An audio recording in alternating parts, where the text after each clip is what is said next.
9 out of 10 8th graders expect to graduate, and 85% expect to enter post-secondary studies.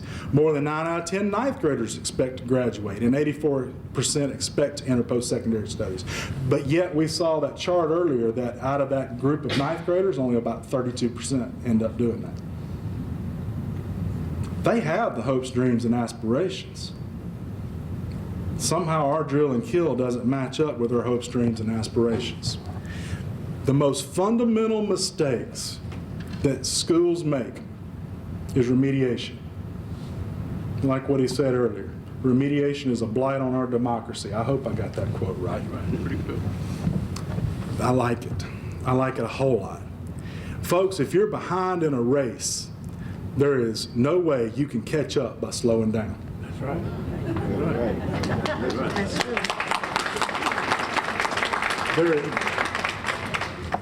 Remediation just simply does not work.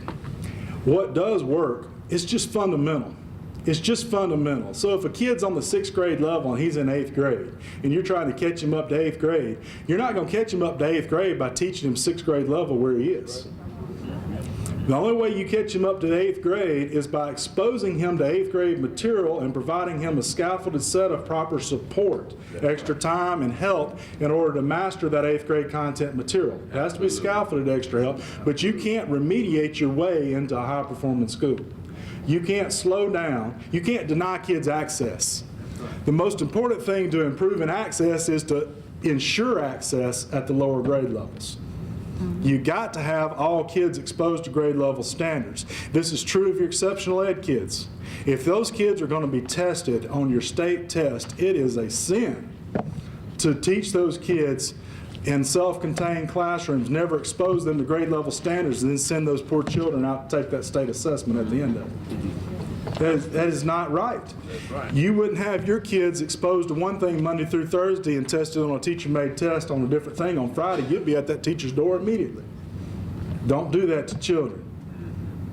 The assessment can do a lot of harm to kids. If you're going to assess them, expose them and provide them the proper level of support. You got to have a foundational belief in schools that we have to expose kids to grade level material. We can't deny them access to that. Exposure with systems of extra help does work. Guidance and advisement. It's important that we link kids to good guidance and advisement. On our website, you'll find the Skills for a Lifetime book. It is around guidance and advisement, but the subtitle of that book is Habits of Success. And that Habits of Success piece of it is what you teach in your guidance and advisement program. It gets into time management. It gets into study skills. Our boys don't study with our young males. Excuse me. I grew up in Mississippi. Y'all can tell I went to a Baptist church too, can't you? Our young males don't study with other people very well. Our young females do. One of the biggest indicators, one of the biggest improvements that you see in middle grade schools is when you assign study buddies peer tutorials in mathematics. Your math scores will jump immediately. The Skills of a Lifetime book get into that. And it gets into reading, gets into writing, gets into time management, gets into all of them. And the biggest school action, another big school action, and I'm not going to get deeply into this, is not paying attention to how you go about improving the school. See, the what to do with schools is pretty clear. The how you get adults to do that is the challenge. It's not in knowing what to do, it's in knowing how to get that done. There's your what. That's it. That's everything under the sun, under the what. You can have this PowerPoint. If you think that'll help you, you can have it. That ain't gonna help you. That's the what piece. That's all you gotta do. If you do that, you'll have a great school. That's all there is to it. The challenge is in how to get all that done. Right. And the how to get that done isn't done very well in American education. And in fact, our landscape is kind of littered with the ruins of half-baked programs that try to get that how piece done. And you end up buying yourself a prescription and trying to pour that bottle of ointment over yourself and trying to fix yourself, and that doesn't work. It doesn't build your capacity inside that organization. It doesn't stick, and you end up buying remedial programs that impact a low number of kids that don't take into account your basic instructional program, and you're doing triage. You're not stopping the bleeding. It's all tactical, it's not strategic.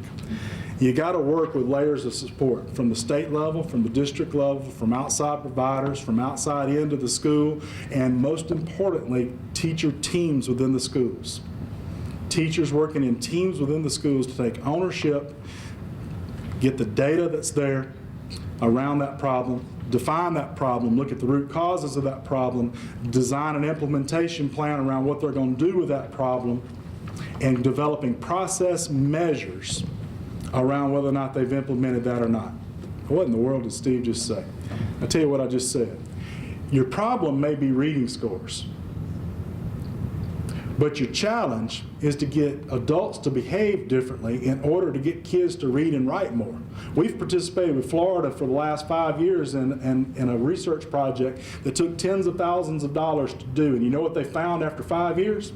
If you want kids' reading scores and writing scores to go up, the only sure way to do it is to get them read and write more. That's right. All right, I'm going to cut to the chase for you on that. And so you need reading goals. You need a team of teachers that says we're going to read 25 books across the curriculum. And science is going to take care of 3 of them by doing laboratory journals and by doing peer-reviewed periodicals. They're going to read 1 article a month and do a short report on them. History is going to take care of 6 of them. English is going to take care of 10 of them. CT is going to take care of 4 of them. You need a literacy plan. You need a literacy plan that has goals, process goals that are driven by teachers. You need writing goals. We're going to write monthly in every class. We're going to write a research paper in every class. We're going to do research on our research paper, and we're going to have 3 or 4 or 5 cited sources. And look, a group of 7 to 12 teachers that are dealing with a group of 60 teachers around writing a research paper is going to talk to that group of teachers a lot different than Steve's going to talk to them. They have a way of getting through to other teachers when the hurdles start showing up and barriers start showing up. And then it's not just the principal trying to drive everybody to one thing. It is the school's literacy plan, it's the Cougar literacy plan, it's the Wildcat literacy plan, it's the Puma literacy, everybody's a tiger, everybody's a cat of some kind. It's the Tiger literacy plan. And the teachers have ownership of it and will work toward it and will work harder to implement it. School action, get beyond testing. How long has it been since you heard about a student's hopes, dreams, and aspirations? We've lost that somewhere in our standards-based reform movement. Standards-based reform has done a lot of good things for a lot of folks. It has really helped us with our data side of it. But kids have to have a reason to be in school. You have to link them in beyond testing. Final piece, what should teachers do? And I'm probably running over. It's okay. Am I running over? It's all right. We'll just cut our All right, teachers. Keep preaching, Pastor. You gonna get an Alfred plate? We're going to do just as I am right after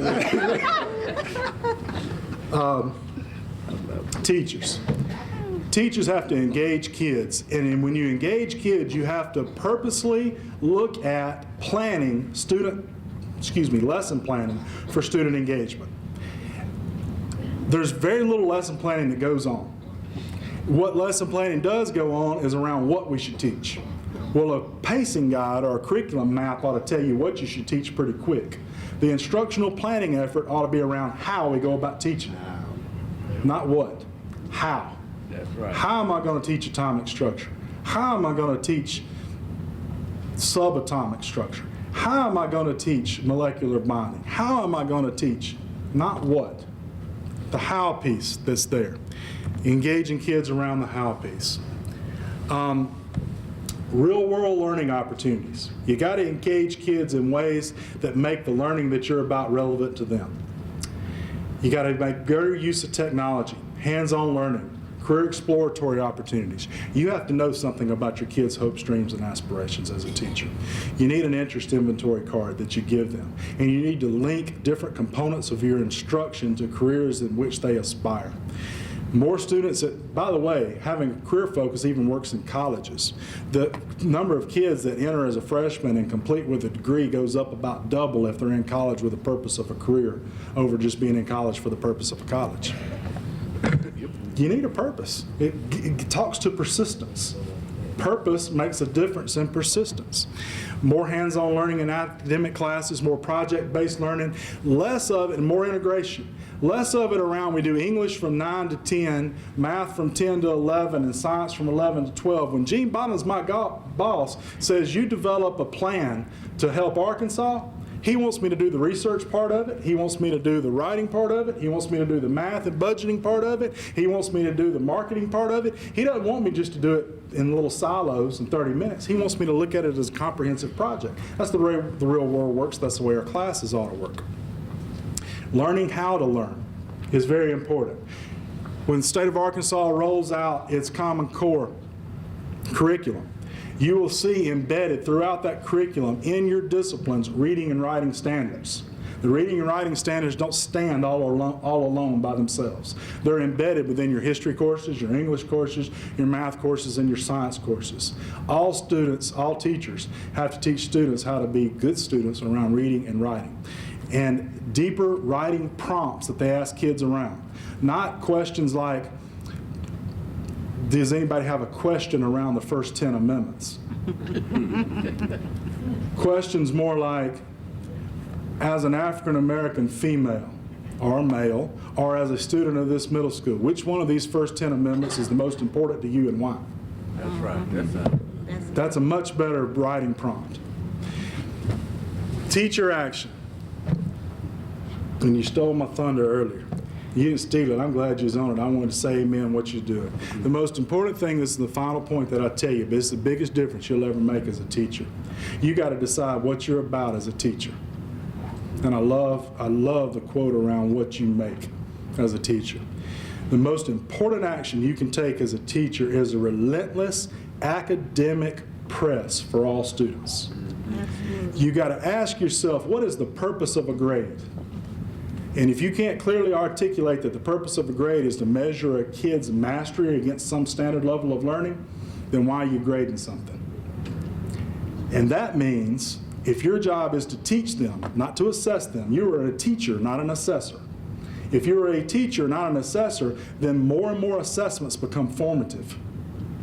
And more assessments become just an interim measure of how many of my kids have mastered what. That's right. And the grade, the purpose of the grade ends up being against some mastery of some material. And I have ownership in that because that's a reflection of my work. If I'm going to cut a yard, that yard's going to look great. If I'm going to do you I like building stuff out of wood. If I'm going to do you an arbor, it's going to be the best looking arbor you ever had. If I'm going to teach your kids, most of them are going to pass. All of them are probably going to pass, and all of them are probably going to make A's and B's and C's, and if I can't, I'm going to have a deep heartache over that kid that made a D or F. Some teachers in some schools brag about having a 38% failure rate because they're that's the failure on their part. You got to decide what you're about as a teacher. If you look at that last bullet, that focus on mastery, reteaching, extra help, and time, DI and RTI, see, we've got a whole bunch of legislation now and requirements around formative assessment, measuring mastery, reteaching, extra help, extra time, differentiated instruction, which was one of the sexiest words in education 5 years ago, and now it's response to intervention. That's replaced differentiated instruction as the new sexy word. That is simply ways to legislate what good teachers have always done, because that's different and fancier ways of saying, you're going to do this again and again in my classroom until you get it right. That's right. That is all that is. Ways of saying, you're going to do this again and again in my classroom until you get it right. The state of Arkansas has hired me to be a teacher, not a babysitter. Therefore, if you don't learn, you're making a thief out of me, and by God, you're not going to make a thief out of me. You're going to work in my class, and I'm going to work in my class, and you will learn. That's the most important decision you can make as a teacher. And that's it. That is all I have to tell you. All I have to say. If I ever am on the program with Dr. Broom again, I'm going to ask to go first. Y'all are going to be sorely disappointed by me and the commissioner. After hearing that, I was ready to get out the offering plate, the hymnal, or something, or put on some football pants and go do something. I mean, I'm fired up and ready to go out, and y'all don't need to hear me. I'm ready to roll. Let's go to work. Wow. Thank you.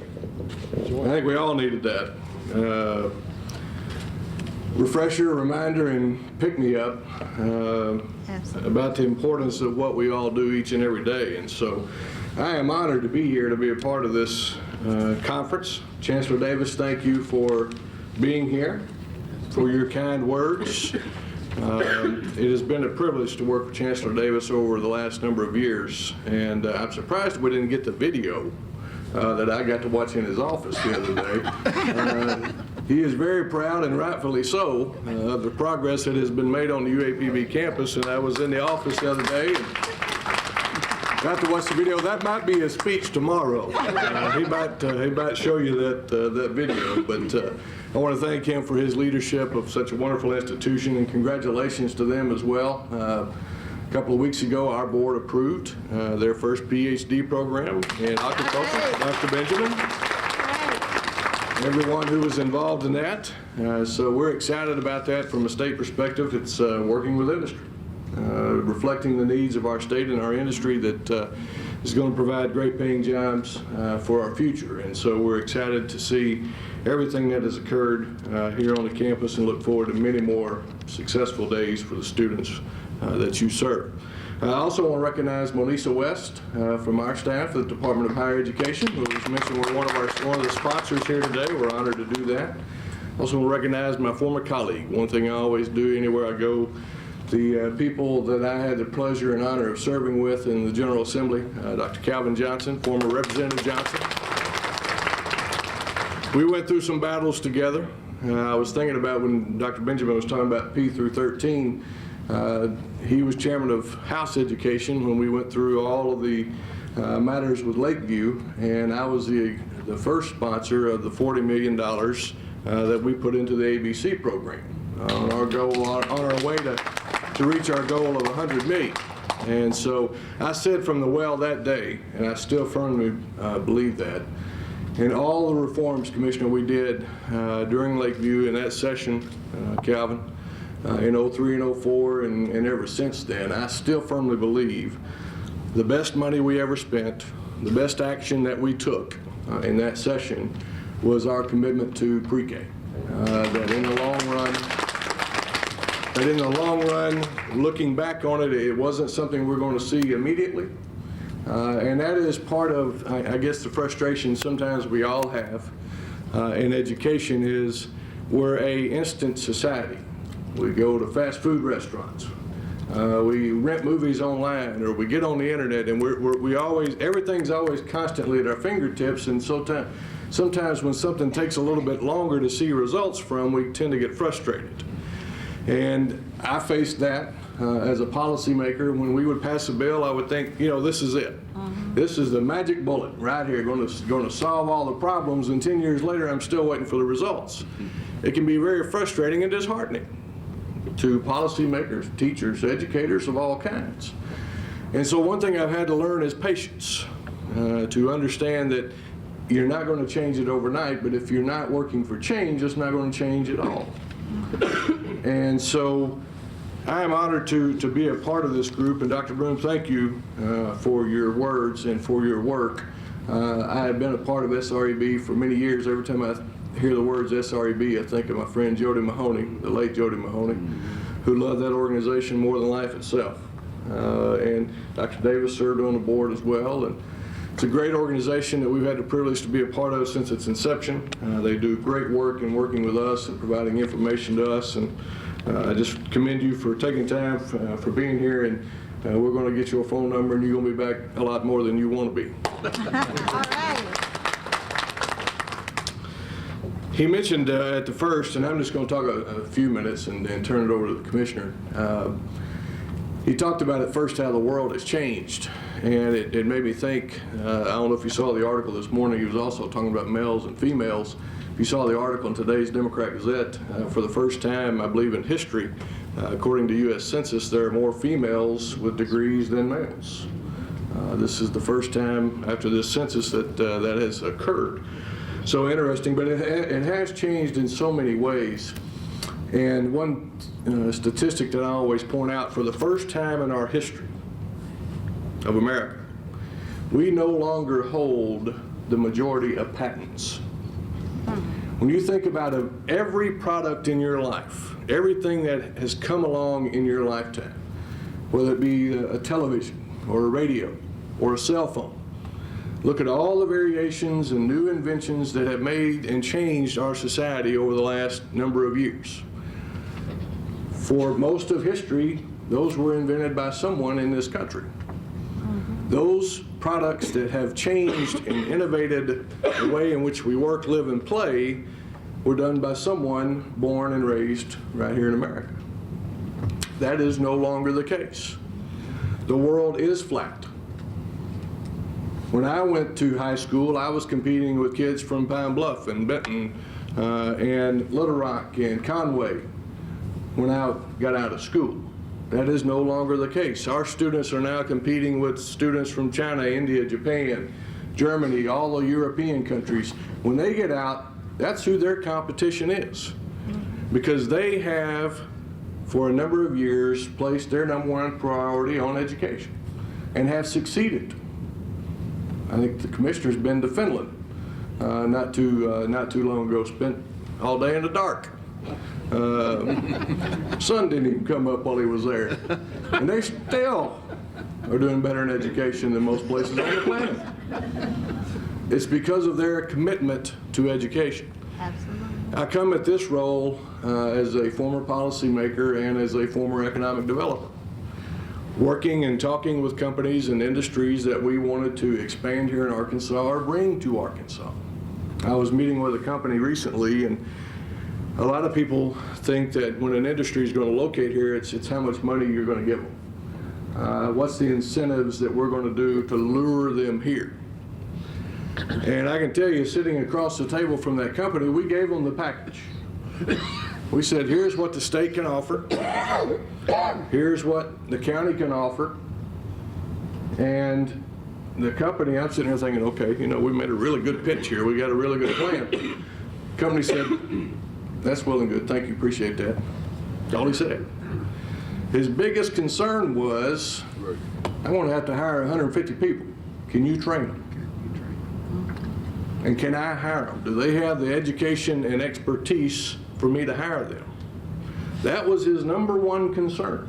Not how much money they were going to get, how great the property was, how great the location was, all of that. None of that was of his concern. His concern was, do I have a workforce? Because without that workforce, whatever product I've got is useless if I don't have a workforce to make it into the product that I can sell. And so the world has changed, and we do have to change with it. And we have to be able to think about things from a different perspective. I've always kind of been an outside of the box kind of thinker. The way we've always done things doesn't always mean that we always have to do it that way. What are other ideas, other options, other avenues that are out there that are being successful? That was always one of my frustrations as a legislator was, you would go to a conference like this, and somebody would talk about what's happening in their school. Great idea. It was making a difference. The problem was nobody else in the room knew anything about it. Nobody else across the state had any idea that it was occurring in that school district and it was making a difference. We have a lot of great things that are happening in Arkansas, but no one was telling anybody about it and sharing that information so that maybe that would work in our district. Might need a tweak here or there, but it might work in our district. We don't have to always reinvent the wheel. And so one of the greatest things I believe that our Governor Beebe has done is put together this workforce cabinet where, and I'm now the rookie member. That means I have to drive them all when we go somewhere and I have to provide the refreshments. But one of the greatest things I think he has done, and I've seen it now from both perspectives, was that Department of Education may be doing something that was great that higher education was not involved in, but needed to be. The old silo term. Department of Career Ed was doing something that Commissioner and I didn't know anything about. Great idea. We should have been involved in it from the get-go. Same thing with Workforce Services or Science and Technology Authority, and ultimately all of this leads to the Department of Economic Development, whose responsibility is to go find a job for all of these folks. And so he put all of those people together in the same room. People who had never dealt with each other, and some of them didn't even know one another when he became governor. And so now, monthly, sometimes even more than that, we all sit at the same table and talk about ways in what we're doing and ways in which we can work together to utilize common resources, to utilize common systems. One of the things we've talked about lately is we all have databases. It's what I call DRIP. We're data rich, information poor. We've got all the data in the world. I can do a PowerPoint and make your head spin with anything you want to know. The problem is, what do we use that data for? What do we do with it? It's great to have it, but how do we make it into something useful that's going to make a difference, that's going to change the course for these students? And so that is what we are talking about, is having those databases come together where we can track that student from P through past 13 all the way into the workforce. Is that student that started out in pre-K working somewhere in the state of Arkansas now? And what happened all the way through there that either led to that student's success or failure? And how can we utilize that information to then work together to devise policies? You were talking about remediation rates. We have a high remediation rate. Chancellor referenced that as well. We've got to do something about it. I could easily stand here and say, and some of my friends in higher education, we could all stand here and say, that's K-12's fault. All we did was inherit the kids that they sent us. And technically, that would be true. But it's not the right thing to say. Because yes, technically they are their students. But to lay blame is not finding an answer. It's got to be us working together to find the solution and find the answer. It's me sitting down with Tom Kimbrell and saying, okay, what can we do at higher ed to help? We're the ones preparing the teachers that teach the kids. What are ways in which we can work together on that level? Or ensuring that the standards by which we want a student to be prepared for college, what are those standards compared to what your standards are? What are the assessments that you're doing compared to what we need a student to know before they enter college? And we've got to have those conversations. And I'm fortunate to be in a position I am now to work with a man who I believe in and trust, who has worked his entire career for the betterment of schools and children. To work with Commissioner Kimbrell is an easy thing for me to do. To sit down at the table, we're going to have disagreements from time to time, but we know both at the end of the day, it's all about students and getting them through the process. And so during the session, as Dr. Davis referenced, when it came to remediation, we sat down and worked with a representative in terms of a remediation bill of how we address remediation at the high school level. What programs are successful? There's one in Arkadelphia, a preparatory academy, where they identify those students in the 8th and 10th grade who are going to need to be remediated before they go to college. And how do we do that at that high school level before they get to college so they walk into college ready to go?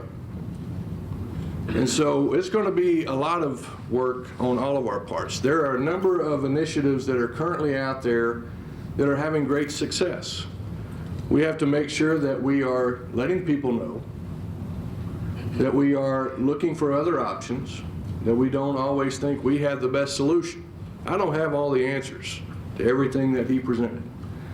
I'm just willing to roll up my sleeves and go to work. Because Commissioner Kimbrell and I, we're not as old as others. I'm not talking about anybody in this room. Y'all all are in your 20s, I know. But we plan on being around for a while. And at some point in time, somebody's going to have to take care of us. And I want to make sure that I leave this place better than I found it. All right. That's my whole goal in my whole life. Something my daddy taught me early on. Leave it a little bit better for the next generation than what you had. He had an 8th grade education.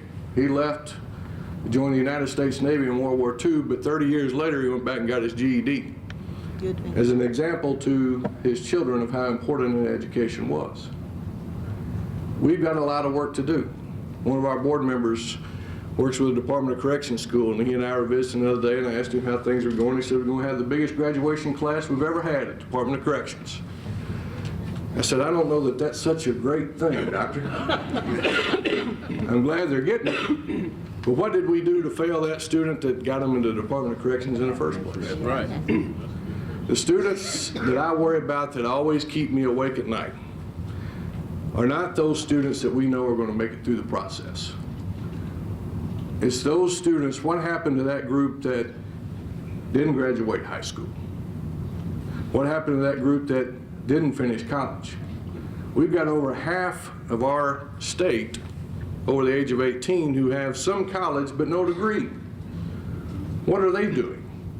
And more importantly, what are they going to be doing in this ever-changing world? So there are a number of initiatives that we have. Career coaches. One of the greatest things I think we've done as part of a cabinet is we have career coaches in 21 of our state's counties, working directly at that high school level, talking to that student, because as Director Walker says, you can't be what you can't see. A lot of these kids have never been exposed to the opportunity of going to college because no one in their family has ever been. We have to spend the time and nurture them and explain to them the importance. If I could, and I said this the other day, if I could make it to all 240, how many we have now? 240? 239 school districts. The opening night of school, when they have all the parents and students in, I would get up and talk about 12 years from now, this is the job opportunity your student's going to have if they graduate high school. If they graduate college, this is the opportunity they're going to have. To start, we've got to start at the earliest level we can, emphasizing to those parents, and that's one key component that we have to bring along in this process. It's not just about everything on the campus level. We got to bring and get the parents involved. You talk to a middle school principal, they'll tell you they got 100% attendance at open house at elementary. It's when the kid gets to middle school when they start to not show up anymore. We've got to re-engage the parent and make them understand the importance of their child's education all the way through. It's not just when they're really cute in elementary school. It's when some of those other problems start coming along as they start becoming teenagers that we've got to ensure that they're involved and active and engaged in that process. So we're looking at a number of initiatives. You talked about project-based learning. Some of us went to Austin, Texas a few weeks ago, and this project-based learning concept you're going to hear a lot more about. We walked into this high school in Austin, Texas, and it turns traditional teaching as we know it on its head. There were no textbooks. We walked in, there were really no desk. Everything was kind of pushed up against the wall, and all these kids were assigned to teams. And they may be taking a math course that also involved English. They were combining courses. You didn't just have a math teacher, and the teacher wasn't giving a lecture. They were working on projects assigned to them as a team, and they were dressed up that day, some of them to give their own presentations. It was a totally different way of looking at education of a child, and the results were there to prove it. And so we've got to be open to new ideas. We've got to be open to new ways that are out there that are successful. We don't just have to buy everything off the shelf that somebody says is successful. We have to work together to identify those things that are going to work. They may not work for every student, but if we can identify successful programs and make them work for that student, then we've come a long way in terms of addressing our state's future. Our governor has set a goal to double the amount of degrees by the year 2025. It's not just a goal, it's something we have to do. It's not something we have to do so that we can say we're number one in this or that or the other. It's a little bit about survival. If we're going to create an economy as a state, if we're going to create the kind of jobs and opportunities that the citizens of our state needs, then it's something we have to do. We don't have a choice. And it's going to take each and every one of us, regardless of what your role is or where you are in life. All of us have something that we bring to the table. And it's going to take all of us sitting down at that table, collaborating together to devise what those best solutions are going to be. And it has to be about our students. And so I look forward to that challenge of working with each and every one of you. I'm ready to go roll up my sleeves and go to work, and I hope you are too. God bless. Thank you. Dr. Benjamin, I looked at that agenda, now I've decided it was a preacher, a politician, and now a bureaucrat. All right. Next year, let's change that around. Those two are tough to follow. I've known Senator Director Broadway for about 12 years now. Worked extensively with he and Senator Johnson. We've worked together. We've formed policy. We've been on different sides of the table. But in the end, we always knew that we had the children at heart. Chancellor Davis, thank you for hosting this and making this possible for this group of people to get together about educating students and looking at this connection, because it is so important. And I think, Steve, to go to that comment about a preacher, I think people are put into place for purposes, and that things happen in people's lives because they're meant to happen. I'm not supposed to be in this position. I'm really not. It's not my time. But our governor felt like it was.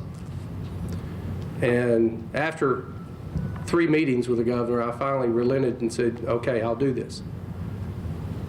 Because I have 2 children that are currently in public schools. One's now 10 and one's 15. And they are why I exist. They are. That's why I became an educator. When Chancellor Davis said I was a lifelong educator, I need to update that. This is year 27. That's some more years. But in reality, it's year 49. Soon to be 50, because I was born the superintendent's kid. I had 3 uncles that were superintendents, 2 uncles that were principals. I have 8 aunts that are teachers. I have a sister who is an administrator, and that's all I've ever known. So yeah, I'm a lifelong educator, and that's all I've ever known. That's all I've ever wanted to do. Even though, to be honest with you, my parents discouraged me from becoming an educator. They really did. And probably the most difficult phone call I ever made in my life was when I called from college and wanted to tell my parents I was changing from pre-pharmacy to education. Oh, yeah. Because the pharmacist in my little town where I grew up had the best truck and the best bass boat in town. And he was my Sunday school teacher, and he had promised if I finished pharmacy school, I could buy into his business. Seriously. It was late. So, in reality, that's not what I wanted to do. I wanted to be an educator. I wanted to be like what I saw my family do in making differences for people. And when I made that phone call, I told my mother, and she said, well, you'll have to tell your dad. He's not here today. And I said, well, can you tell him? She said, no, you'll have to tell him. So I waited for this phone call for 2 days and didn't get one, Chancellor. But I got a letter. I did. I got a letter from my dad. Only letter he's ever written that I'm aware of. Handwritten letter, 2 pages long, about doing what you want to do that you love to do. Okay, all right. And Steve, I carried that in my Bible. That and a letter from my grandmother about what not to do in college. Seriously. I'm not showing that one. Somebody would ask, did I follow it up? Dr. Broom talked about how many kids we have that enter the 9th grade and how many complete on the average. Do anyone in here know in Arkansas, of 100 9th graders that enter our high schools, how many of those 9th graders, of that 100, how many out of 100 finish with a 4-year degree? Anybody know? 9. 9. That's Arkansas's numbers. He also talked about the fact that people in tomorrow's generation, the kids we're educating today, my 2 children, some of your children, will change jobs. Now, I've changed jobs. I'm kind of like Steve. I've had 7 different jobs since I started 27 years ago, but I'm in the same career. Today's research tells us that they not only will change jobs, they will change careers at least 3 times. In order to change careers, there is a learning process that occurs in that change that you have to be prepared to do. Our role in public education at the K-12, and I like to get into the pre-K area even though we don't have any governance over that, it's a passion of mine, is to prepare tomorrow's future to be able to not only change jobs, but to change careers. We're doing and addressing some of the things that Steve brought up, and I won't go through that litany because we don't have time. But I will touch on a couple of things that I think are important for you to understand as current educators, parents, teachers, and future teachers. That I want you to understand we are trying to address some of these, and we're going to need your help. The graduation rate is moving to a more accountability system of what we do and where kids go. We transitioned, Steve, into that this year. We'll continue that transition, and we saw a drop in our graduation rates. That was reported on our school report cards. They are on our website now. You'll see that the majority of our school districts saw a decline in our graduation rates because of the new calculation. What we also know is that that will continue to decline because we, I guess you could say, fudged a little bit. We're not required to have the full documentation as to where those children went this year, but next year we will. Schools are going to be held more accountable for knowing where children go, where they left to go to, and did they enter school. If not, guess what? You're accountable for that student. So we're looking at following students much more closely. The other things that we're looking at today, and I've debated this over in my mind for the last 5 or 6 years. You've heard the term SMART core, you've heard the term core, opt-out. One time it was reported that the Zebras, Pine Bluff School District, had 100% of its students opting out of SMART core. Y'all remember that? Dr. Wright, you remember that? It was just a data entry error. But it hit the newspapers, and it hit the legislature, didn't it, Senator? Why do we have any opt-out? Why don't we have an expectation that every child who leaves our high schools in this state have a set of skills that are college and career ready? In reading this publication that Steve's has brought, and you can get online, one of the things that's caught my mind is SREB in their Committee to Improve High School Graduation Rates and Achievement agreed that there is a threshold of level of knowledge and skills in reading and writing and math that all, not some, all high school graduates must reach. That's our goal. To get away from this system of saying that you can opt out, you can make choices, we need to raise the expectation of all of our students, every one of our students, to say this is what we expect. You know, I'm raising a teenager. I never liked middle school kids. I always worked in the high school. I thought we ought to send all those middle school kids to an island. Those that survive we'll bring back when they're 17. I have a middle school student, a junior high student in my house right now. He does real well washing and mowing. Anybody want him? He's making life kind of tough on his mother and I right now, but we're working through all of that. When our children graduate, there shouldn't be a system that says some have higher expectations than others. We ought to hold a threshold, as it is called in this brochure, a threshold of knowledge and skills that every student that leaves our high schools have. We're beginning that conversation with the state board. The state board will soon be making a decision, I hope, to do away with this opt-out. I hope That so. we hold all students accountable for a level of learning in math, science, literacy, and reading. Great. So we're trying to address that one, Steve. It's a policy decision. It's tough. It's hard. It's hard not because the kids are afraid of it. It's because the adults are afraid of it. And I could go into conversation after conversation about expectations that adults have for children. You know, if I expect my 15-year-old to act poorly, he will. If I expect him to act mature and in a fashion that would be honorable to his parents and his grandparents and his teachers, he will. I think Senator Broadway would attest. He spends a lot of time at the Capitol with me during the session several days of his spring break. What did he want to do? He wanted to be at the Capitol. And I think that many people will say he behaved well. Better And than his dad. Better than his dad. But we expected him to. We had laid out those expectations. We don't do that with all of our children in all of our schools. So we have to address the issues of how adults expect and demand what we want our children to do. I can't understand sometimes.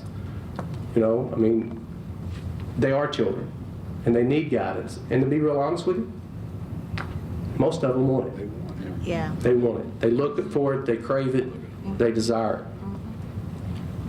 We're trying to find ways at the Department of Education to create opportunities for involvement of communities and schools.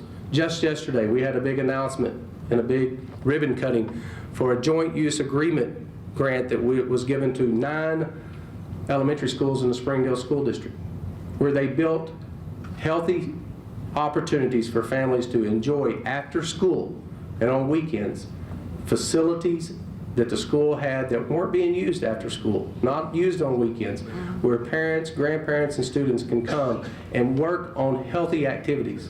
Because as we all know, not only do we have an educational academic deficiency in this state, we have an epidemic of obesity among our young children. Yeah. We have to address those. So these grants bring communities and parents to be involved in the schools. Now, I can tell you, as an old principal and assistant principal, there are a lot of our parents who are not very comfortable at school. They're not comfortable. They either didn't have a good experience in their school experience, or something happened to turn them off from school. And they're not comfortable coming to school. We have to change that. You do that by having other opportunities for them to engage in their children's activities and get comfortable with the people at school. And we at school have to open our eyes and our ears and our hearts to what they need us to do for their children and for them. Last year I went to El Dorado when they had the El Dorado Promise College signing day. Every one of their high school seniors, as many of you are aware, had their college paid for if they graduate. Every one of them signed a letter of intent with the college they were preparing to go to. The thing that was most important to me was I went early so that I could go to the accelerated elementary program that they had. They didn't say it was a remediation program. They took all of their lowest performing third graders in their district. They put 2 teachers and an aide in every one of the classrooms, no more than 15 students. School started at 7:15 in the morning and ended at 5:15 in the afternoon for those students. And they accelerated their learning. They took them in the 3rd grade that were reading at the kindergarten level, and they didn't teach them kindergarten skills. They worked to teach them 3rd grade skills to get them to grade level. And the thing that was amazing is I talked to those 90 children. My question was, what does this all mean to you? And they said 2 things. 1, hope, and 2, a future. I mean, these were 3rd grade students who had been behind, had been failures, who didn't perform very well, and then subsequently had a lack of expectation for performance. But by expecting children to do more, they were able to do more.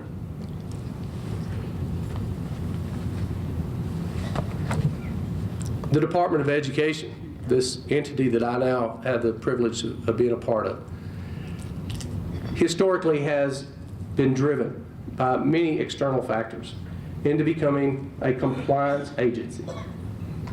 All of our staff, the 300 plus, had roles of going to schools and monitoring what you were doing and requiring 79 written reports. 79 different written reports. And when we began to compare those 79 reports, all but 10 of them had the same information. So we're down to 10. But what we're doing is saying, why do we send to high-performing schools all of our resources Why don't we send our resources to become technical assistants and resource people for those that are struggling? So we're trying to develop programs and processes to help the how. Because we all know what the what is. It's the how. And many times in many of our schools, it's a lack of capacity of not knowing what you don't know. So we have to be a part of that as a lead agency in educating our kids in the K-12 system. How do we measure this progress? Well, currently, under No Child Left Behind, all of you know we do that by what is called the annual measurable objective. In other words, that stair-step target that we have for all of our schools. But what we want to do in Arkansas is we want to move away from that and move to a growth model. Schools in this area of the state and many of our other areas of the state that started at such a low level have made tremendous gains in student achievement, but yet they started at such a low level that they can't hit that target.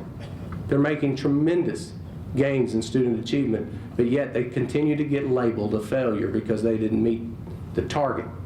It's kind of like that football analogy, and unfortunately you had 3 sports people up here, 2 former coaches and a guy that wanted to play.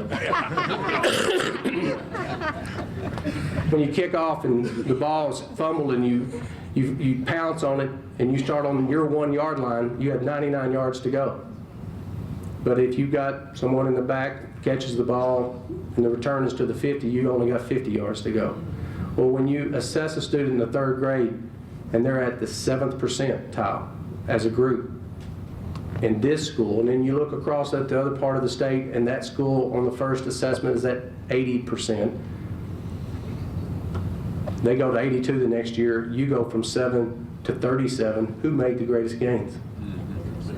But who does not get the credit for the gain? It's the model that we use, it's the model we're going to go away from. If we can get No Child Left Behind reauthorized and the ability to change to a growth model. Leadership is a huge issue. I challenge those of you who work in this leadership program here at UAPB to go away from the model of teaching school management and do what Steve was talking about. Demand that our future administrators become instructional leaders. I can tell you I had one of the best master's programs for a principal to teach management you could ever have. I was a great manager. And it wasn't until my 3rd year as a superintendent that I began to realize that if I wanted to change what was happening in schools, I had to change what was happening in the classrooms from an instructional perspective. And I had, fortunately, some good mentors to help me. That's not always happening in all of our programs, and we have to look at those. I'm going to finish because time's up, and this cough I know is irritating to you as it is to me.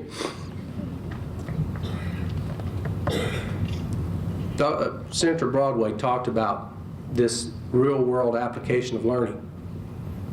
He's correct. The Workforce Cabinet went to Manor, Texas, right outside of Austin, and looked at this high school. There's 68 of these high schools and a couple of middle schools now in the country. It's what they call wall-to-wall, every day, all day, project-based learning. He's right. All the tables were on wheels, all the chairs were on wheels. The teacher facilitated learning. What I saw, and maybe some of you are familiar with the EAST project that we have in Arkansas, Environmental and Spatial Technologies. It's EAST, as Shane said, on steroids every day in every classroom. I got home that night. I flew in the night before, got in at 11:50 that night, got to the hotel at 12:35, got up, went there. I got home at 11:50 on Friday night. You know what the first thing I did? I was so excited about what I saw in learning. And these were kids that looked like kids in our schools. They weren't different.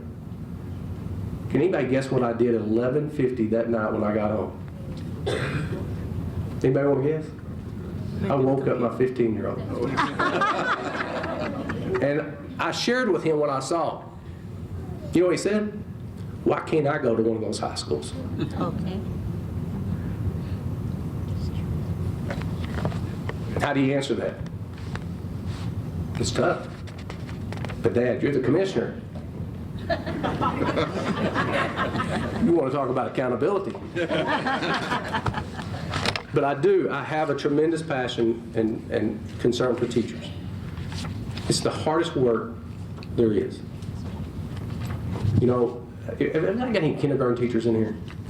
If you're a kindergarten teacher, just one? Come on.